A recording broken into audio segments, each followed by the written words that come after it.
en estos tiempos difíciles que estamos viviendo y que se requiere que el pueblo tome su lugar. Agradezco al Señor por estos nuevos equipos del micrófono, porque en los temas anteriores hemos tenido algunos inconvenientes. También quisiera pedir la oración por la invitación a Perú, allá con los hermanos que se están organizando para llevar la palabra también allá, también a Guatemala, que hay un proyecto para un tiempito más, y poder compartir allá y también en España. Así que les agradecería sus oraciones para estos eventos. También los invito a compartir los materiales que estamos subiendo constantemente a nuestro canal de YouTube, y lo invitamos también a suscribirse, y esa es la forma de apoyar esta labor. Dios bendiga a todos los hermanos que nos apoyan de una o de otra forma para que la palabra salga adelante y pueda llegar a las personas sinceras que le buscan. Y vamos a empezar este nuevo mensaje con el libro de Malaquías, en el capítulo 4, versículo 5, que dice lo siguiente: He aquí, yo os envío al profeta Elías, antes que venga el día de Jehová, grande y terrible.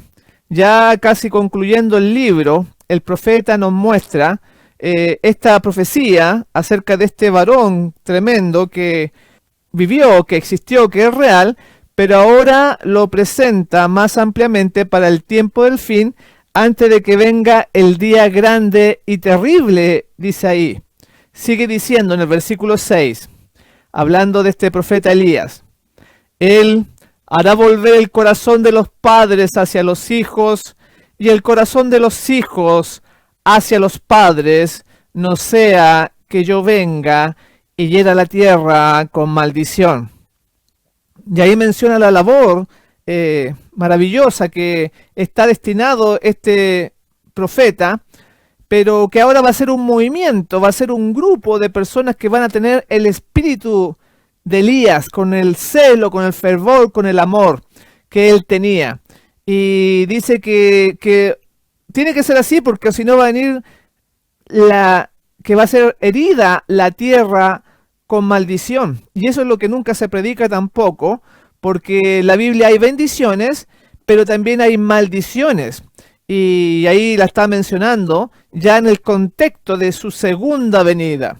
Y en Conflicto y Valor, en la página 273, Elena de White menciona lo siguiente: los que deben preparar el camino para la segunda venida de Cristo están representados por el fiel Elías. Así que en realidad es un grupo de personas, de hermanos, que van a estar en este tiempo del fin, pero que van a tener las características de este varón que tuvo que enfrentar a la falsa religión, tuvo que enfrentar a los muchos profetas de Baal, tuvo que enfrentar a Jezabel, esa mujer apóstata que era que representa la religión falsa, y a un rey, el que representa el poder civil, que se asocia, se une, se amalgama con la falsa religión Jezabel. Y hoy está pasando prácticamente lo mismo, porque también en esta religión falsa hay falsos profetas, hay todo tipo de actividades y que se presentan mucho más ampliamente en el tiempo en que nosotros vivimos. Pero el pueblo de Dios va a tener que enfrentarse con estos poderes del gobierno, del poder civil y de la ramera, de Jezabel, del papado, y que en estos días está representado por Francisco I, que estamos viviendo los tiempos del Papa jesuita, y que sabemos nosotros que la profecía menciona que se va a hacer un nuevo sistema donde aquellos que se rehúsen van a ser encarcelados, van a pasar multas y finalmente van a ser muertos. Entonces se requiere que haya la contraparte, que se levante Elías nuevamente, un grupo de hermanos con el poder de este varón. Y una muestra de que esto ya está muy avanzado y que muchos hermanos no se dan cuenta de los cambios mundiales que se están viviendo, lo podemos ver en las redes sociales, por ejemplo, con el creador de Facebook, Mark Zuckerberg, que están estos poderosos que manejan la información, que manejan el pensamiento general, podríamos decir, y ahí uno entiende por qué tanta censura, por qué tanto corte, tanta amenaza de bloqueo, de eliminación de cuentas, porque aquí podemos ver al creador de Facebook, Mark Zuckerberg, con el Papa Francisco I, visitándolo, ahí lo pueden ver ustedes, y hablando de proyectos en conjuntos. Ahí entonces entendemos por qué está esta situación en el mundo, con cosas tan simples y triviales como este asunto de las redes sociales. Y ahí dice la noticia, el fundador de Facebook ha mantenido una reunión privada con el pontífice. Desde la Santa Sede han señalado que ambos han analizado cómo hacer llegar un mensaje de esperanza a las personas más desfavorecidas, y también dice la noticia, Zuckerberg obsequió al Papa un modelo a escala de Aquila, el dron a energía solar diseñado por la empresa para llevar internet a zonas de escasos recursos. Entonces, tienen proyectos en conjunto y están de amigos, y no es extraño entonces de que se limite la información con respecto a los desatinos, a la Babilonia que ha caído, que está cayendo, y todas las barbaries que le da a beber a las naciones del mundo. Lo podemos notar esto en este pequeño ejemplo que estoy presentando. Sigue diciendo ahí la noticia que de este encuentro, de esta reunión de el dueño de Facebook con la bestia de Apocalipsis 13. Dice, Zuckerberg obsequió al Papa un modelo a escala del dron diseñado para las zonas de escasos recursos. Y no solamente lo tenemos ahí nosotros con este ejemplo que estamos presentando. También el Internet es muy importante porque abarca millones y millones en el mundo.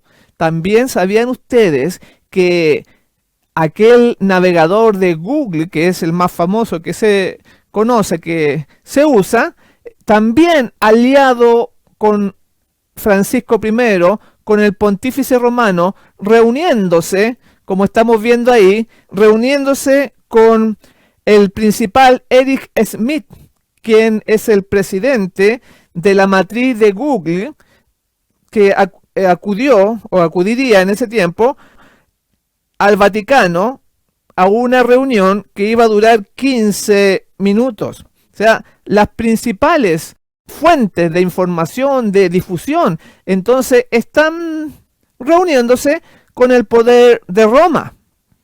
Y por eso que vemos tanta censura, tanto que el gobierno americano también amenazó a Facebook, a Twitter y a una serie de plataformas porque cuide la información que ellos según piensan es la correcta, y todo lo demás lo sacan o lo limitan. Entonces estamos realmente viviendo tiempos difíciles y que es necesario que se levante este Elías que está representado por este varón, este movimiento ahora en nuestros días que venga con el espíritu, con el ímpetu de servir al Señor como lo hizo este antiguo profeta. En Conflicto y Valor, en la página 273 habíamos visto, dice, los que deben preparar el camino para la segunda venida de Cristo están representados por el fiel Elías. Así como Juan vino en el espíritu de Elías para preparar el camino para la primera venida de Cristo, el gran tema de la reforma debe ser puesto ante la opinión pública. La temperancia en todas las cosas debe estar unida con el mensaje para volver al pueblo de Dios de su idolatría, su glotonería y sus extravagancias en el vestir y en otras cosas, dice la cita. Ahí concluye. Entonces menciona estos dos varones, que el segundo Elías, podríamos decir Juan el Bautista, que debía dar énfasis también a la reforma en la salud, que esto debía llegar a todos los puestos de la opinión pública, que el tema de la temperancia, la idolatría, la extravagancia, la glotonería, todo eso debía ser también resaltada como una ofensa a los planes divinos. Y por eso que se necesitaba estos varones, o Juan, este varón Juan, antes de la segunda venida, porque venía a prepararle el camino al Señor, para que encontrara un pueblo bien dispuesto. Y esa misma es nuestra labor. Trabajando, predicando, enseñando, a pesar de que tengamos estos enemigos de Jezabel, del rey Acab, o en los tiempos de Juan el rey Herodes y la mujer que lo acompañaba también, Herodías. Todos esos enemigos tendremos que enfrentar, pero la Biblia lo deja como ejemplo para mostrarnos a nosotros que hemos llegado al fin de los tiempos como un ejemplo de preparación y del tipo de mensajero que se requiere para prepararle el camino al Señor. En Lucas, por ejemplo, en el capítulo 1, versículo 80, señala acerca de Juan: el niño crecía y se fortalecía en espíritu, y estuvo en lugares desiertos hasta el día de su manifestación a Israel. Ahí nos presenta entonces el tipo de vida que tenía este joven cuando ya de muy pequeño fue al desierto a vivir. Y no era que sus padres lo hubieran llevado, Zacarías y Elizabeth, sino que él, para tener una mejor cercanía con Dios, para apartarse del mal, decidió voluntariamente irse a un lugar de menos tentaciones. Y ahí entonces creció en el desierto. Y la palabra dice ahí en Lucas 1:15, porque será grande delante de Dios, no beberá vino ni sidra, y será lleno del Espíritu Santo, aún desde el vientre de su madre. Entonces nos da las características ahora de la alimentación: no beberá vino ni sidra, dice, y que será lleno del Espíritu Santo. De muy pocas personas se dice eso en las Escrituras. Uno de ellos era Juan. Y cuando aquí vemos en Lucas 1:15 un poco la alimentación que tenía este varón de Dios, la mensajera del Señor da más detalle, que él en realidad, Juan, era vegetariano. Algunas personas se confunden cuando ven en la Biblia, ¿no es cierto?, que dice langosta, que era un fruto de la algarroba. No era que comía chapulines, como dicen algunos en México, algunos pastores inclusive, engañando a las personas.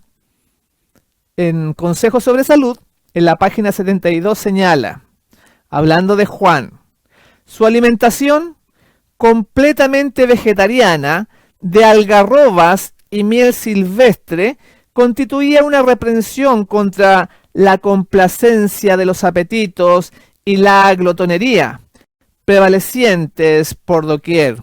Ahí termina la cita, porque esa era parte de la enseñanza, del ejemplo, al levantar una persona que le preparara el camino al Señor, era denunciar los excesos de los apetitos y la complacencia que por doquier estaba prevaleciendo. Y entonces esta es una etapa muy importante del cristiano en la formación de este pueblo final, que tiene la labor de allanarle el sendero al Señor en su segunda venida. Es muy importante lo que tiene que ver con la alimentación, los hábitos y nuestro carácter y la observancia de los mandamientos. Como dice Consejos sobre Salud, página 73.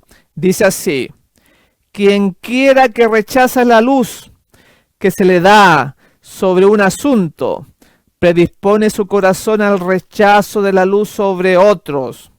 El que viola las obligaciones morales relacionadas con la comida y el vestido, prepara el camino para quebrantar las exigencias divinas que tienen que ver con los intereses eternos.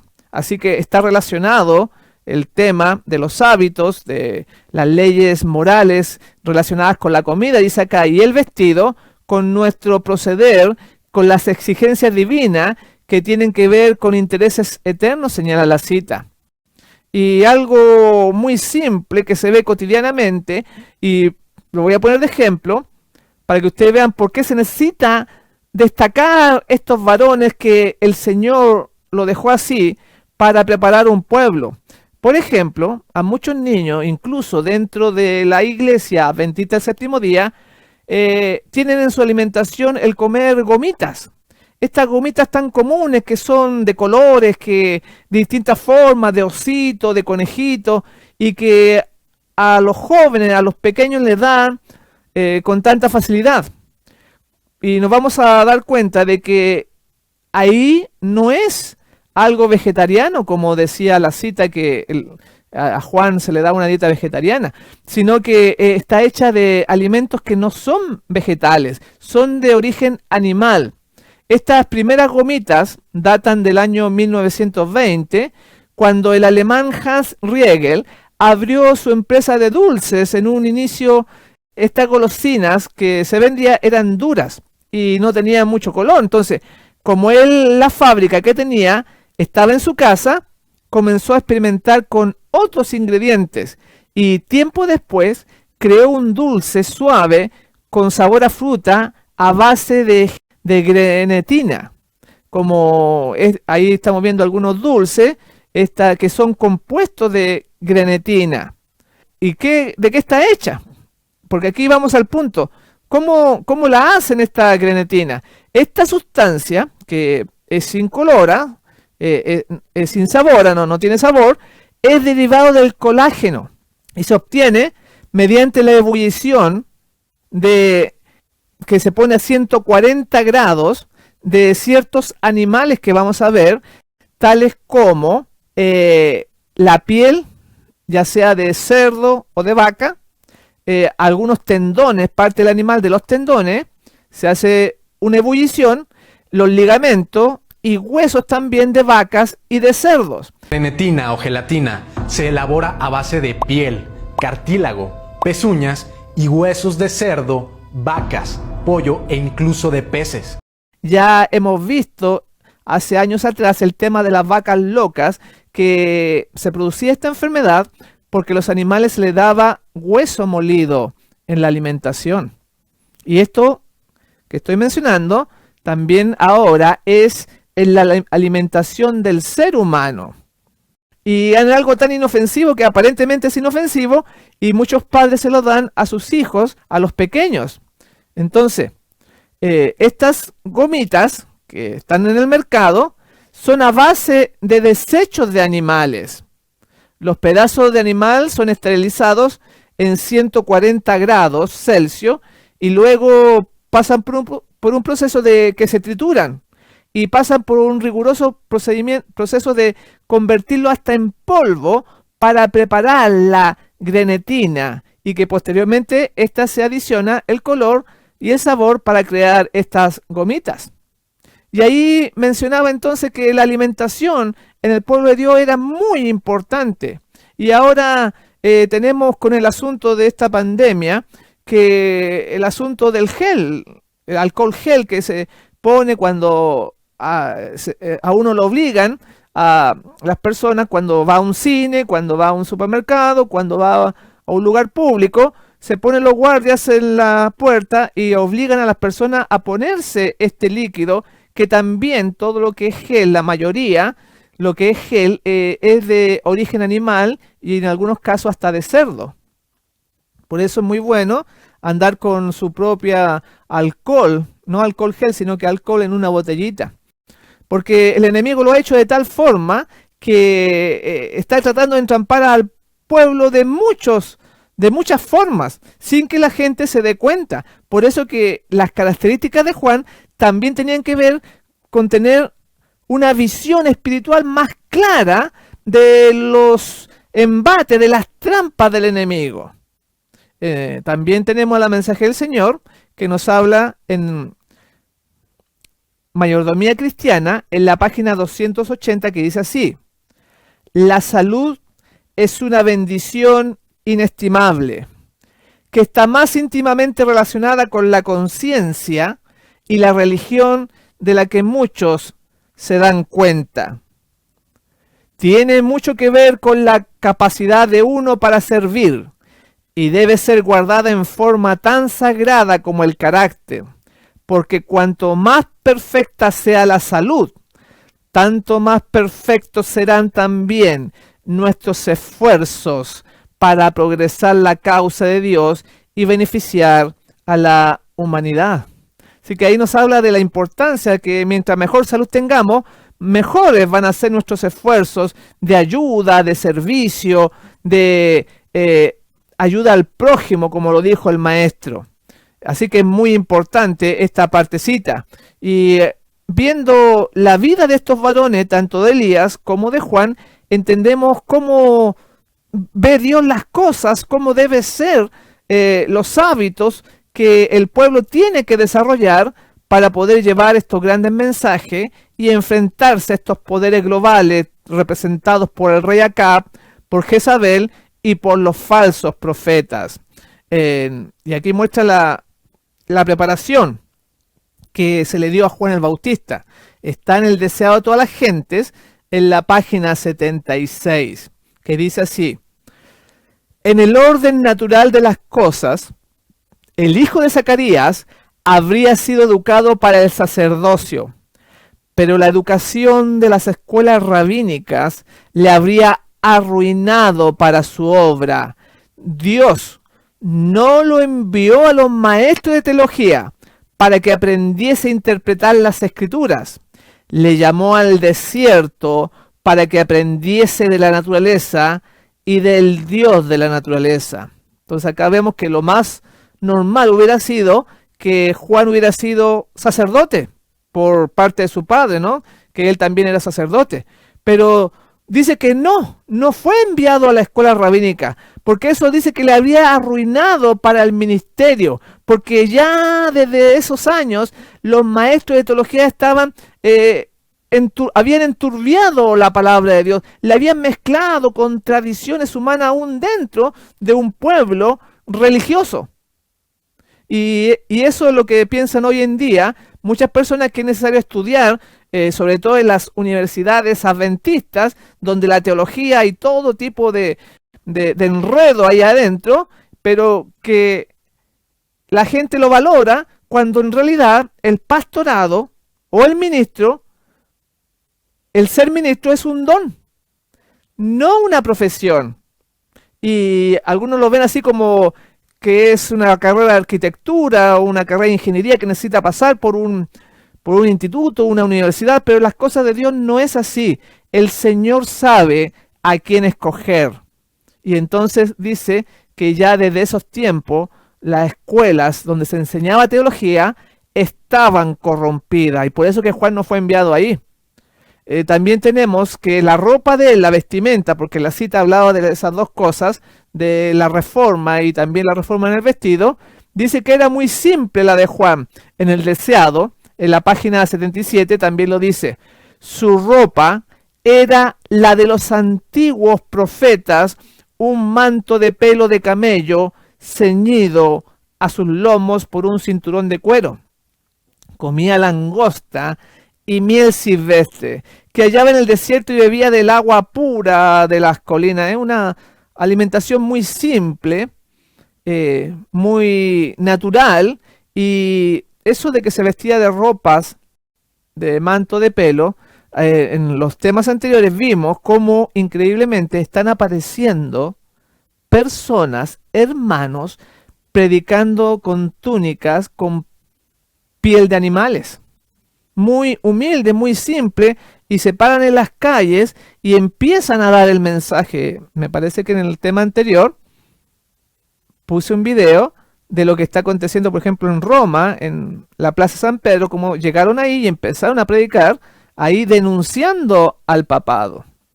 Es algo que realmente nos da para pensar. Siempre he creído de que cuando aparezcan los 144.000 van a ser muy semejantes a Elías o a Juan el Bautista, y van a dar ese mensaje que muchos hermanos no se atreven a dar.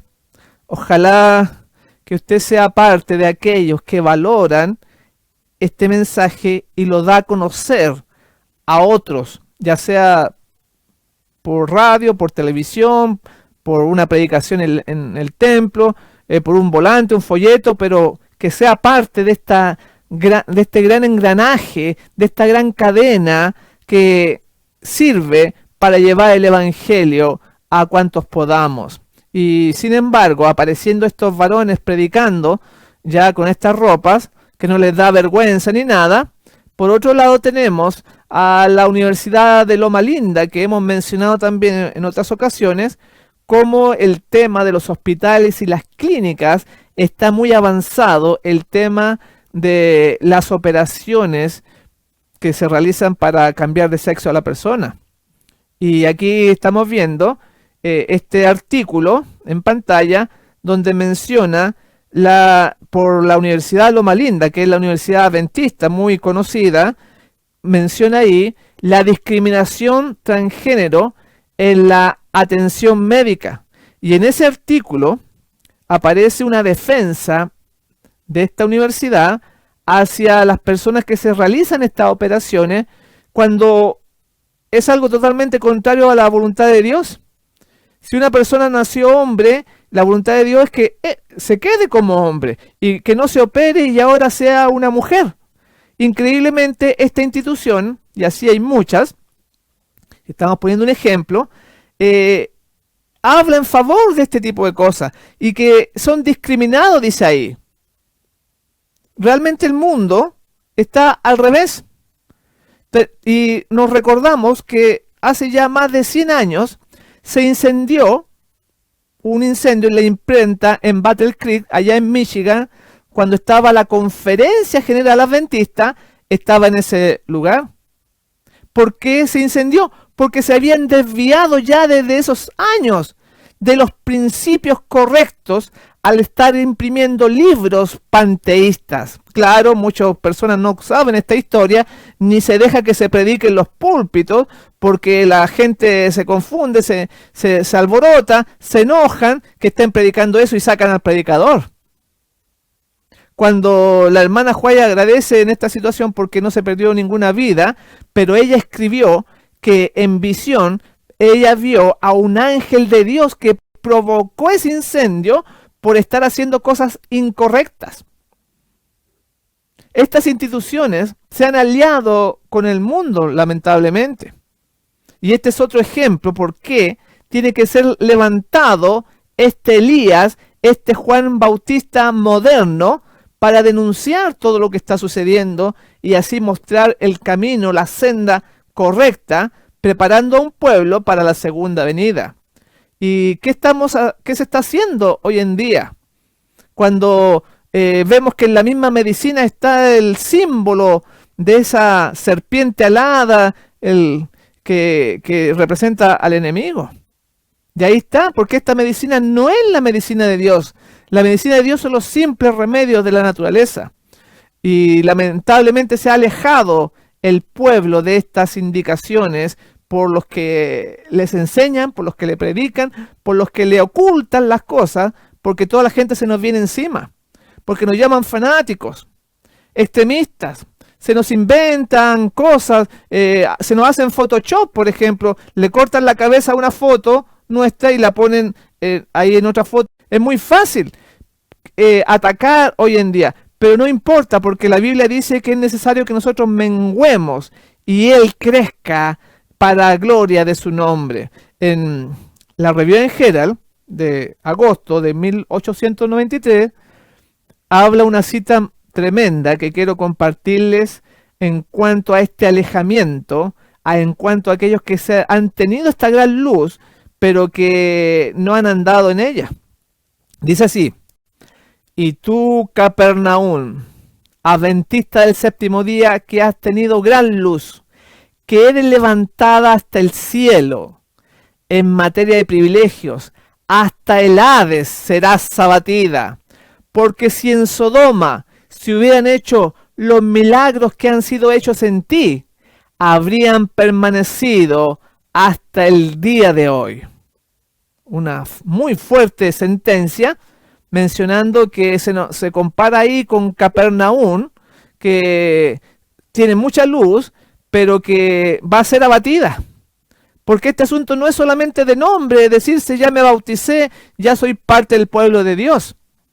Al tener más privilegio, mayor es la responsabilidad. Y viendo que estamos teniendo todo este final que se ve claramente, lo que se está viendo en este último tiempo, estamos viviendo en este último tiempo, viendo todas estas cosas, más que nunca debiéramos nosotros levantar nuestra voz para poder desenmascarar toda esta Jezabel y este poder civil que tiene muchas ramificaciones y que se necesitan las voces de un pueblo fiel.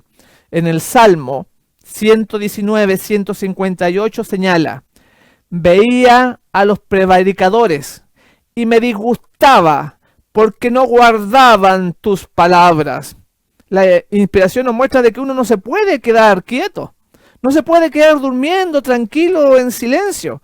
Dice que le disgustaba cuando veía las cosas que estaban ocurriendo, con toda esta apostasía, con toda esta maldad que está rodeando al mundo. Y con ese tema del transgénero, que ya cada día ha tenido más fuerza y que estamos como Sodoma y Gomorra, aparece esta noticia de la Casa Blanca.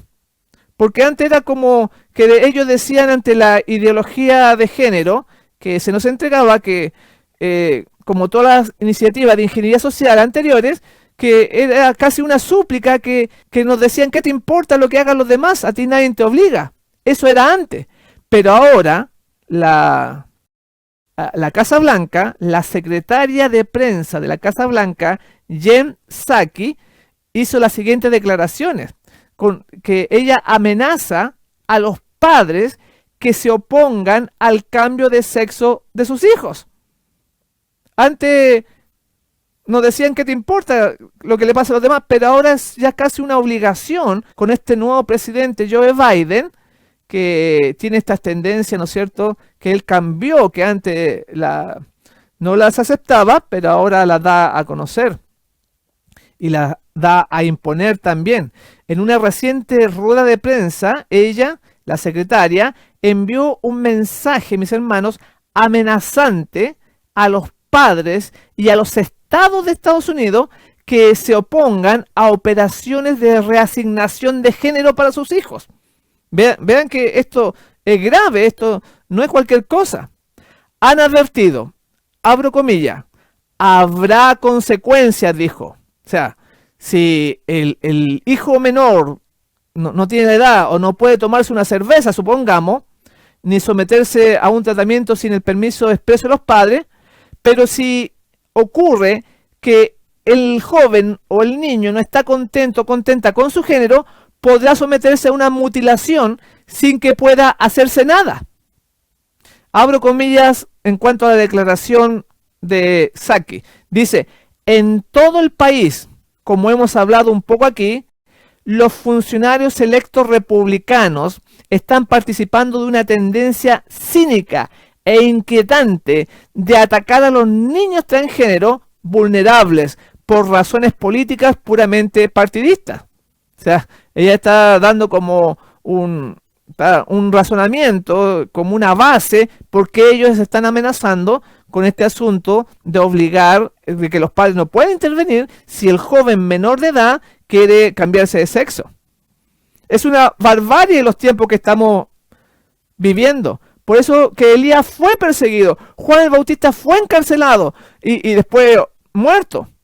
Porque al decir la verdad provoca esta oposición que recién les mencioné, que nos persiguen, nos bloquean, nos eliminan las cuentas, por ejemplo, en internet, para que esto se detenga. En el Salmo 17, 8 y 9 señala: escóndeme bajo la sombra de tus alas, de la vista de los malos que me oprimen, de mis enemigos que buscan mi vida.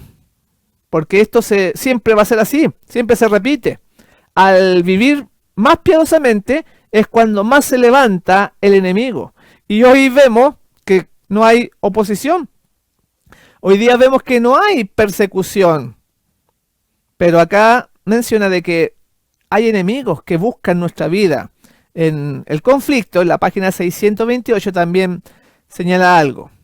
¿Será posible que este poder, hablando de Roma, será posible que este poder, cuya historia se escribió durante 1000 años con la sangre de los santos, sea ahora reconocido como parte de la Iglesia de Cristo? Porque pareciera ser que el papado ha cambiado. Pareciera ser que muchos lo están recibiendo, protestantes, bautistas, metodistas, adventistas del séptimo día. Cuando sabemos que durante 1000 años mataba a los santos del Señor. Y hoy en día se viste con un manto distinto. Pero no ha cambiado. Y aquí vamos a ver un pequeño video donde muestra que el Papa, cada cierto tiempo, es como una estrategia que ellos tienen, demostrar, ¿cómo decirlo? Demostrar un poco el trabajo que ellos realizan, aunque sea a una avanzada edad, que salió este video donde el Papa ni siquiera se puede parar ya, este Francisco I, y tienen que auxiliarlo. Vamos a verlo primero y lo vamos a analizar.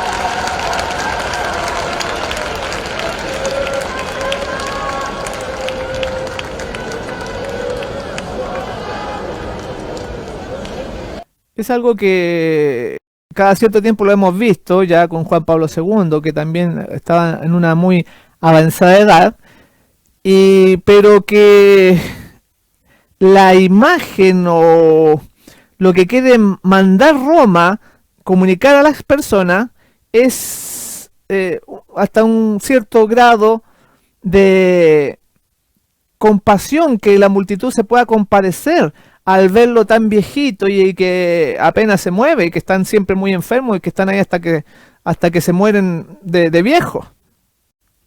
Pero es parte del plan global de esta nueva imagen del papado, que al ver estas cosas, también vimos como en la pandemia se acuesta en el suelo Francisco I y entonces le ora a la Virgen en un acto de sumisión, porque dan muchos mensajes de ese calibre, porque son expertos en la diplomacia, en proyectar una imagen que realmente no son.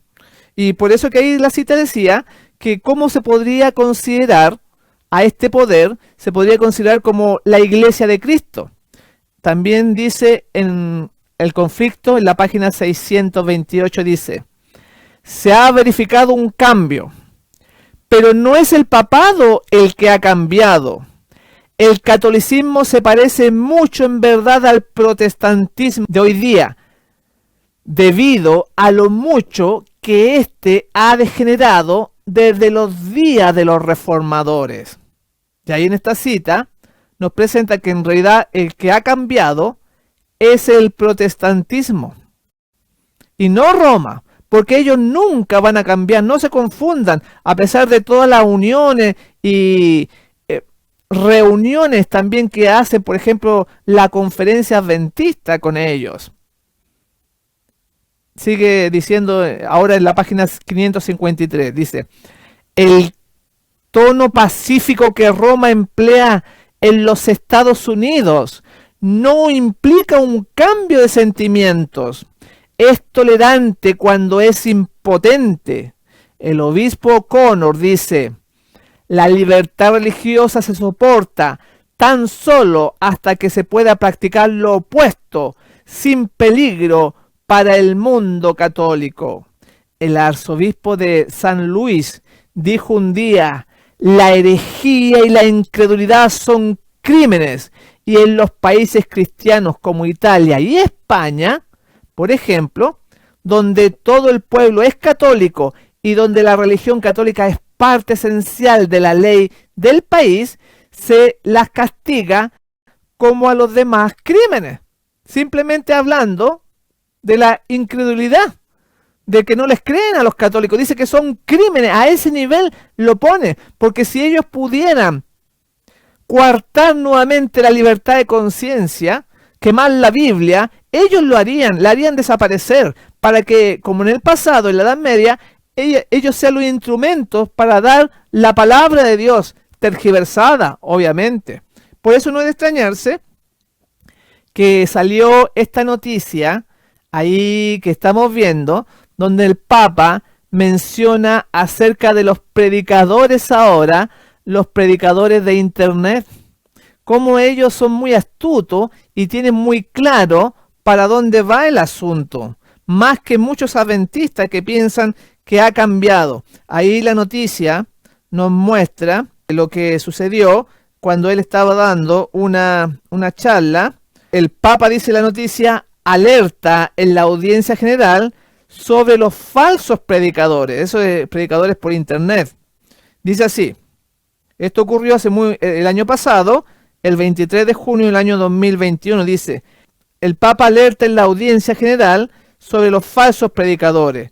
El Papa Francisco ha alertado esta mañana en la audiencia general sobre el peligro que supone hoy en día la aparición de predicadores que, a través de los nuevos medios de comunicación, pretenden enturbiar las comunidades y afirman que el cristianismo verdadero es al que ellos están vinculados, a menudo identificado con ciertas formas del pasado.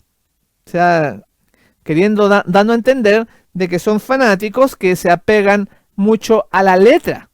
Y eso ellos siempre recalcan, de que los tiempos han cambiado, dice, también como muchos adventistas que señalan exactamente lo mismo, que ya no estamos bajo esos tiempos, hay que modernizar la iglesia, ellos señalan. Entonces, por eso que dice ahí, tiempos pasados, y se está refiriendo a todos aquellos que se le oponen, que no piensan igual que él, y dentro de ellos están aquellos adventistas fieles que no tienen miedo de denunciar a Jezabel ante el mundo y a sus falsas doctrinas que ha metido en la sociedad. Entonces, ¿está usted de parte de aquellos que dan el mensaje o está usted de parte de aquellos que se le oponen? El Señor Jesús dijo: por los frutos los conoceréis. De acuerdo al fruto que cada uno pueda estar dando, entonces ahí se conoce cómo es el árbol.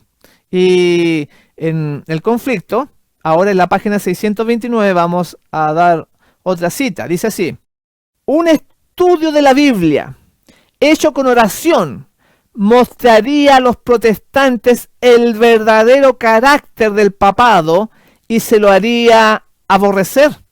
Ahí tenemos una sentencia clara, por eso que también mencionamos en los temas anteriores. Le pido que por favor los pueda conseguir en nuestro canal de YouTube, mostrando cómo este libro, que Conflicto de los Siglos, que menciona las barbaries que ha hecho el papado durante la historia, muchos adventistas lo tildan de un libro de odio. Porque por citas como esta que estamos presentando, la voy a repetir, dice: un estudio de la Biblia hecho con oración mostraría a los protestantes el verdadero carácter del papado y se lo haría aborrecer.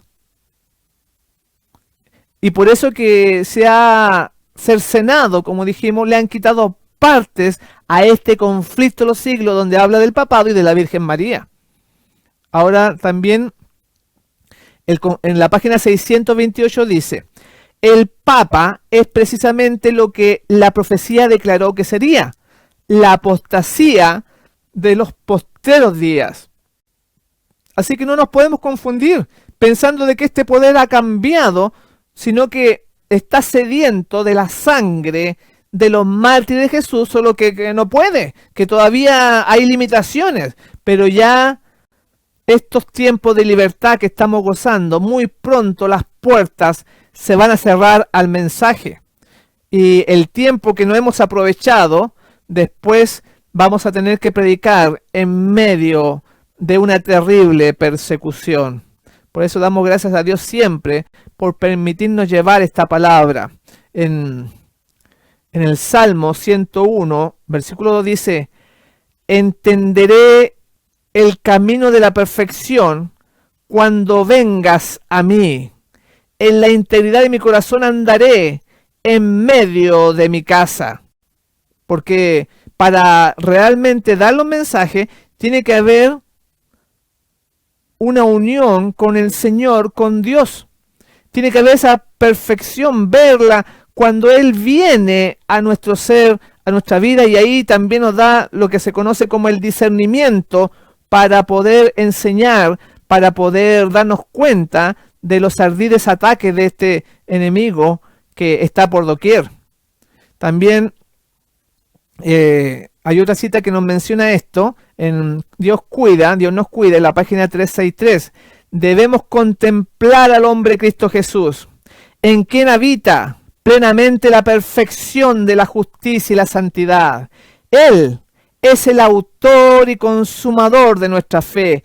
Él es el hombre modelo. Su experiencia es la medida de la experiencia que nosotros debemos obtener. Su carácter es nuestro modelo. Por lo tanto, apartemos nuestra mente de las perplejidades y las dificultades de esta vida y fijémosla en Él, para que mediante la contemplación podamos ser transformados a su semejanza. Así que la labor del pueblo de Dios parte por ahí, parte por esa unión con Dios, parte por perfeccionar este carácter, es ser transformado a la semejanza divina. La vida del Maestro nos enseñó eso, esa obediencia que Él tuvo, es la obediencia que el hombre debe tener cuando, por el poder de Dios, uniéndose con la naturaleza humana, puede vencer todo mal y mal hábito en su vida. Así que este pueblo tiene que tener esa consagración personal primeramente para poder realizar la labor de Elías, para poder realizar la labor de Juan el Bautista.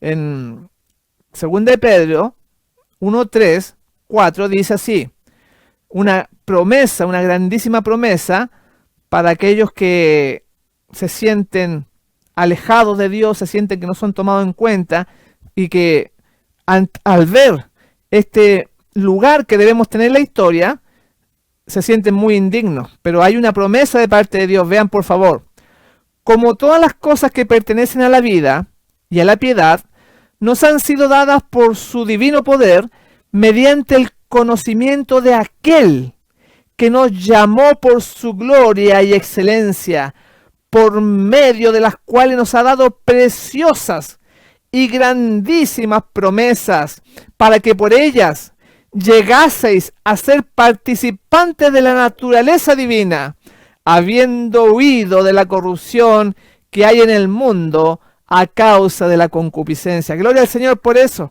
porque Él ha pensado en todo lo que necesitamos, ha dejado estas promesas para que nadie se desanime, para que al ver este poder global papal de la bestia representado por Jezabel, y que tenemos que luchar contra un enemigo como el poder civil representado por el rey Acab, el Señor ha dejado su palabra y sus promesas que no fallan en la Biblia para todos nosotros.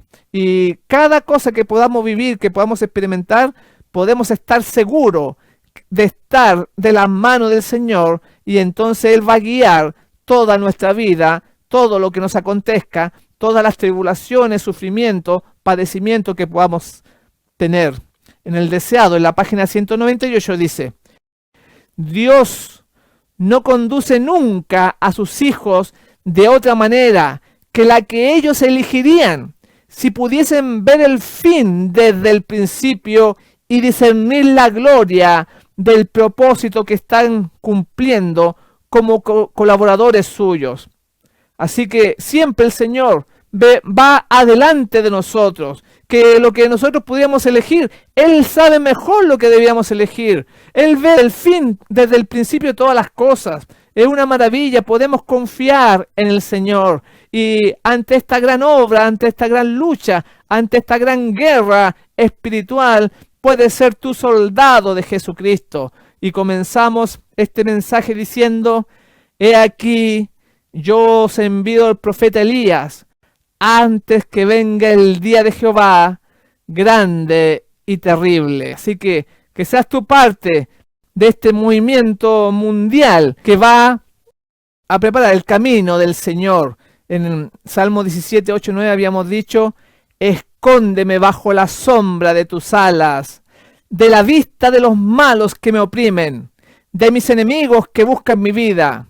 En cuanto a mí, veré tu rostro en justicia, estaré satisfecho cuando despierte a tu semejanza. Gloria al Señor. Que ese pensamiento sea tuyo, sea mío, que nos preocupemos de despertar, de tener en nuestra vida la semejanza del Divino Maestro, y todas las demás cosas vendrán por añadidura.